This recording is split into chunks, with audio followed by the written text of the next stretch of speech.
Well, thank you, and thank you so much for the greater good for having me. I feel so honored to be here, to be sharing the stage with John Kabat-Zinn. It makes me feel just really proud and happy to be here and grateful.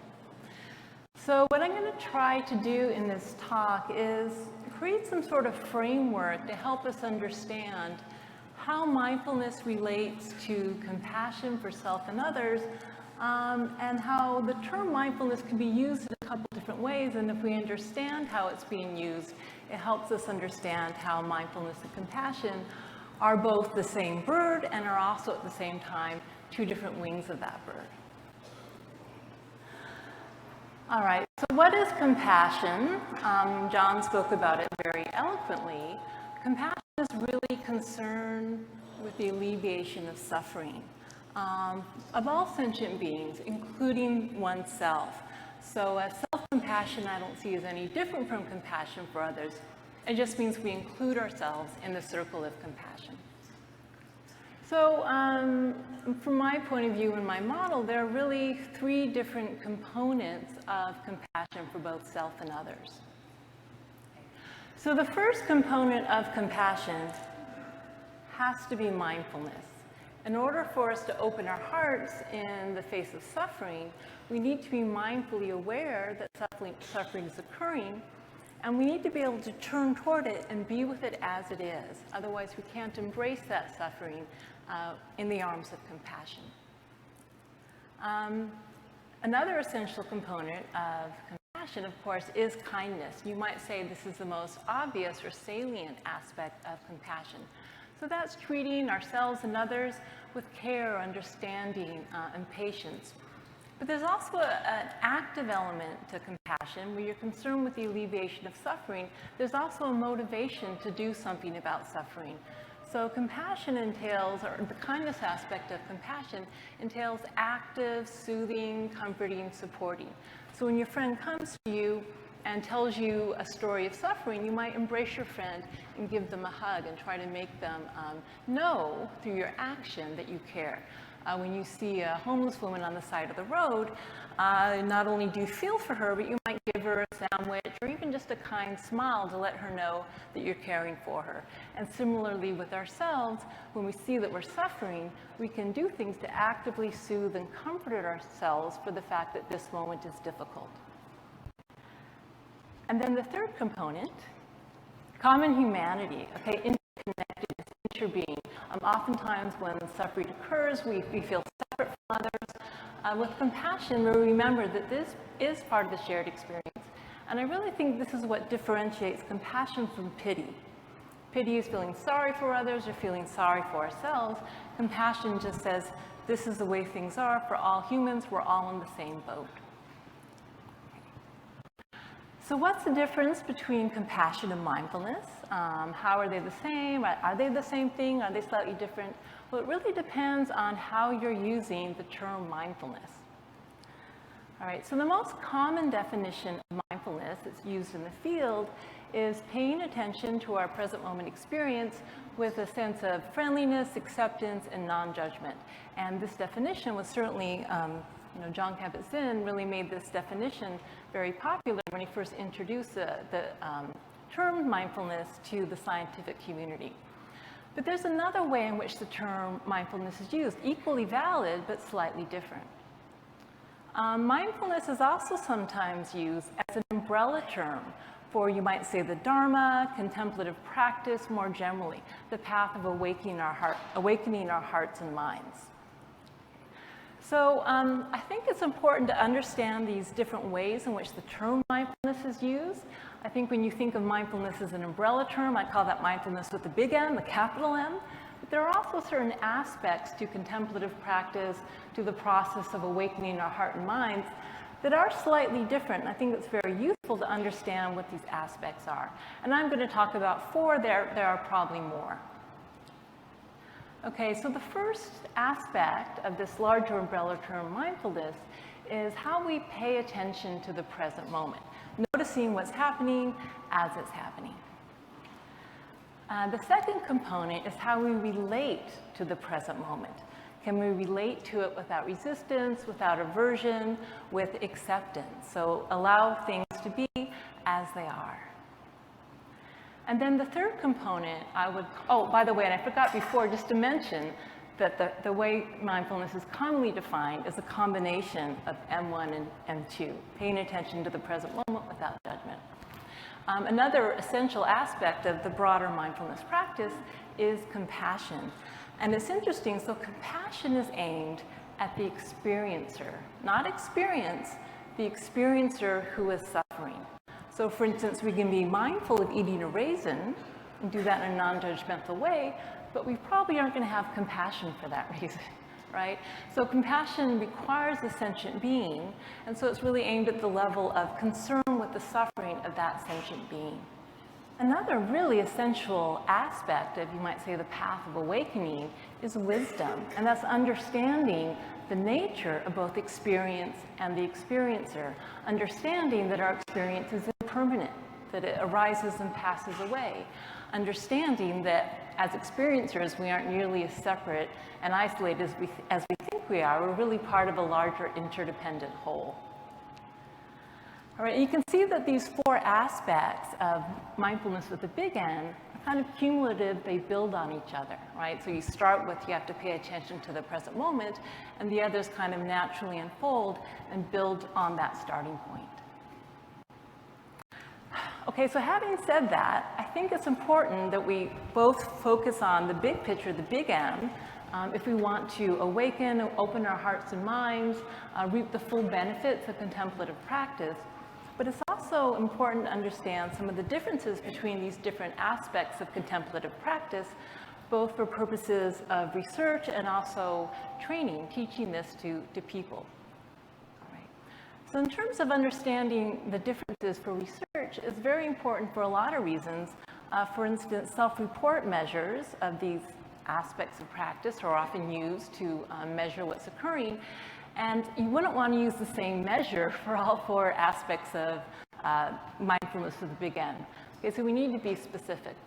There are also physiological and brain differences in these different aspects of contemplative practice. And we'll be hearing from Emiliana Simon Thomas about this, as well as Paul Gilbert. So I'll let them speak to that. I really want to talk a little more about how it's very useful to understand some of the differences between these aspects of contemplative practice for purposes of training, helping people cultivate the awakened heart-mind. Okay. So one thing to note is that sometimes these various aspects of awakening spontaneously unfold, especially for long-term meditation practitioners. So for some people, just being with what is in the present moment creates a space for this friendly, non-judgmental awareness, opens the heart so it responds to suffering naturally with compassion and kindness, and also by paying attention to the present moment, oftentimes wisdom naturally arises, understanding the nature of what's happening in our experience. But not always, okay? Sometimes we need a little extra help to build certain muscles that may be not quite as strong as others. And in fact, if you look at certainly the Buddhist tradition, there are specific practices developed for each of these aspects of contemplative practice. So for instance, concentration practices, coming back to the breath over and over again. It's very good for developing present moment awareness. Open field monitoring, where you're noticing what's arising and passing away, not clinging or being attached to anything. It's a very good practice for developing non-judgment, non-resistance to our experience. A loving kindness meditation, or the Tibetan practice of Tonglen, where you breathe in suffering and breathe out compassion, very good for cultivating the third element of compassion. And then, of course, wisdom is also essential. You know, why do we have Dharma teachers? Why do we have people like John Kabat-Zinn writing books? Why do we go to retreats? Partly because the larger wisdom component, it helps to have explicit training and understanding what's happening. And also, even within meditation practice, sometimes there will be insight practices like asking the question, who am I, who am I, who am I? And these are designed to cultivate the wisdom element. I would argue that perhaps the muscle that's the most atrophied of all these aspects is compassion for oneself. Especially in our modern, competitive Western culture, very hard for people to have self-compassion for a variety of reasons. Sometimes when we are young, we're criticized by our caregivers, and we internalize the message that somehow we're deficient, we aren't good enough. But even if we had wonderful parents, our culture gives us the message that we aren't good enough. We have to buy this product to be good enough, that we need to be self-critical and push ourselves to strive and to achieve. So I would say our culture doesn't really support self-compassion. And in fact, Paul Gilbert has done some wonderful work showing that oftentimes people are actually afraid to have self-compassion. They think they'll be too passive, or they think they really aren't deserving of compassion for themselves. So I really think that self-compassion is a realm in which some more explicit muscle building is very useful. Okay, so it's certainly the case that we know that mindfulness-based stress reduction and also mindfulness-based cognitive therapy do increase self-compassion. There's a lot of research to show that.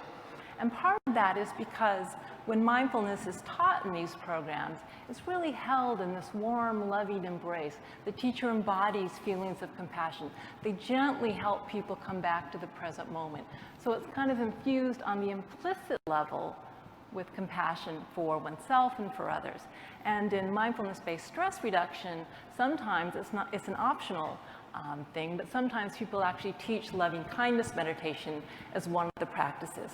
But I do think it's fair to say that both of these programs focus primarily on developing the first two aspects, present moment awareness without judgment.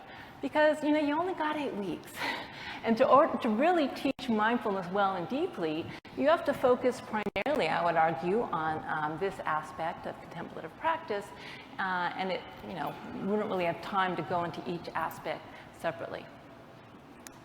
But because of that, my colleague Chris Germer and I thought it would also be very useful to develop a program that focuses much more explicitly on the development of self-compassion skills. So we've created a program called Mindful Self-Compassion, which we've modeled on MBSR. And our dearest hope is that it can be seen as a sister program to MBSR. So it's an 8-week program. We meet for 2.5 hours once a week. There's a half-day retreat. And we call it mindful self-compassion because you have to have some foundation of mindfulness. You have to some ability to turn towards your suffering to open your heart in the face of that suffering. But in our 8-week program, we only devote one of our weeks to the explicit cultivation of mindfulness. The rest really is targeted on self-compassion. So we define self-compassion, we explain what it is, but also what it isn't, how it's not the same as self-esteem, how it's not the same as self-pity or self-indulgence, really important, how it's not going to undermine your motivation. And we do have meditations like loving kindness meditation, and we actually tailor that for the context of suffering. But we also do a lot of informal practices, like helping people remember to do something like when they're having a hard time, putting their hands on their heart, really soothing and comforting oneself and saying some phrases to help evoke, to remind oneself that what I need in this moment, in this difficult moment, is a little TLC, a little love, tenderness, and caring. And this explicit focus appears to make a difference. Now, this is all very new research on the Mindful Self-Compassion program, so please take this with a grain of salt. But we just published our first randomized controlled trial of the program compared to a waitlist control group. And based on the effect size we got, it looks like our program raises self-compassion about 2 to 3 times more than mindfulness-based stress reduction based on the prior literature, and about 4 to 5 times more than mindfulness-based cognitive therapy. Well, it makes sense. If you spend 8 weeks building a particular muscle, that muscle is going to get bigger. I certainly know for a fact that our program does not do nearly as good a job as teaching the mindfulness muscle as other programs do. So explicit training, though, does make a difference, and also in terms of how long the cultivation of self-compassion lasts. We really focus on providing people with tools, concrete tools, to use in their daily life, so that after the warm glow of the teacher's embodiment of compassion fades, there's still something to fall back on. And in our research, we found that self-compassion gains were exactly the same 1 year later. Life satisfaction actually increased. The research, there's not been a lot of research on how long the gains associated with mindfulness-based stress reduction and mindfulness-based cognitive therapy, how long gains in self-compassion last, but it looks like it's more like 2 months, and at a year the gains aren't there. Again, which makes sense. You need to have tools in your toolbox to keep going with the self-compassion practice. One question that's been very interesting, for instance, the UC San Diego Center for Mindfulness is teaching both the MBSR and the Mindful Self-Compassion program. And a lot of people ask, well, which one should come first? If your ideal is that people take both programs, which one should come first? I think for most people, getting a thorough grounding in mindfulness by taking a program like MBSR would be most helpful. You really need to embody your present moment experience, understand it, be able to be with it before learning how to be compassionate toward that experience more explicitly. For most people, but for some people, especially people who are very self-critical, who maybe have a real sense of inadequacy and low self-worth, who, once they sit on the cushion and try to be with their experience, all that comes up is this critical voice beating themselves on the head. Some people might actually benefit a little bit from training in self-compassion before they're able to go deeper into a mindfulness practice. But we don't really know empirically, this answer to this question, so it'll be interesting to find out eventually. All right, so I want to talk about, in our program, Mindful Self-Compassion, we actually talk explicitly about some of the differences between mindfulness. I'm talking about mindfulness in the more narrow term, paying attention to our present moment experience without judgment, and compassion. And the reason I think it's important to do that is because they actually create a bit of a paradox that can be a bit confusing if you aren't understanding what's going on. So with mindfulness, we fully accept the present moment as it is without resistance. Because since the present moment is all that exists, if we resist it, we're basically banging our head against a wall of reality. It doesn't work very well. But compassion, a lot of people say, well, is compassion passive? It's not, because compassion is concerned with the alleviation of suffering.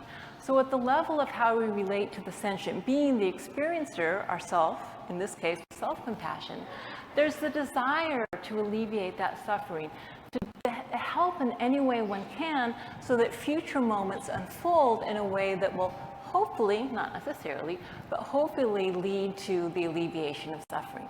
So both have to be held at the same time, and I think really the only way we can do that is by understanding that both have slightly different targets. And so because of this paradox, one of the slogans of our program, which is very important, is that we give ourselves compassion not to feel better, but because we feel bad. All right? If you give yourself compassion to try to make the pain go away, that's just a slick new form of resistance, and you aren't really going to get anywhere with that. But if you fully mindfully accept this is a moment of suffering, and you embrace that with compassion, I'm so sorry, dear, this is so hard for you. What can I do to help? How can I give you what you need in this moment? Then you can both simultaneously accept your experience and do what you can to try to help it unfold in a more productive way. At the same time, what's interesting is that when you hold yourself in the warm embrace of self-compassion, what we find is it's easier to go more deeply into mindfulness because you feel safe, you feel held by your own loving kindness and loving awareness, and then you can really sink into the present moment. We've actually had quite a number of long-term MBSR teachers take our program, and a lot of them have commented that it is different. It makes a difference when you explicitly do something like put your hands on your heart and comfort and soothe yourself. The mindfulness can often go much more deep. So you might say that mindfulness and compassion, remember mindfulness with the small m, that they do this beautiful dance. They mutually support each other. They do the swirling, lovely performance that really leads to optimal health and well-being.